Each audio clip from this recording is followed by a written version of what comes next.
अस्सलाम वालेकुम दोस्तों, या अली मदद जी त असां हिन वक़्तु पंहिंजे शहर ठुल में पंहिंजी जगह ते फिल्म जी सीन जी तैयारी हले पई। ही असांजो अदाकार निसार शेख साहब ऐं ही जेको आहे असांजो हीरो, डायरेक्टर, राइटर, सिंगर, फनकार, माना जेका शइ चवंदो ओके आहे, मासूम मोहब शेख साहब। तो मुझो नालो भी ओके आ, तो ओके ही आ न बाबा। ही हिन वक़्तु असां सेट ते मौजूद आहियूं, सभु गॾु आहियूं।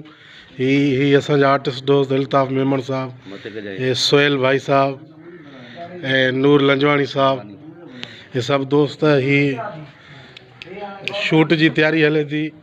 हे असां सां गॾु साईं ज़वार अली शाह जेको तमामु सुठो सिंगर बि आहे। ऐं ही असांजो पिनी प्यारो सीनियर दोस्त हवदार प्रेमी जेको कैमरामैन आहे हिन वक़्तु। ऐं हीअ असांजो बाबल मोलाई जेको राइटर आहे। तमामु सुठी स्टोरी आहे हिन जी, जेको वॾी महिनत सां हीअ असांजी कैमरा ऐं असांजी शूट जी हाणे तैयारी आहे हिन वक़्तु। पहिरियों ई सीन असांजो आहे अल्हम्दुलिल्लाह, स्टार्टिंग में ई माना पहिरियों सीन असां हीअ कयूं था फिल्म जो। ऐं फिल्म 4-5 ॾींहं जेतिरा ॾींहं हली, इनशाला तव्हांखे लाइव वीडियो ईअं ई ॾेखारींदासीं, हर वीडियो भरे करे।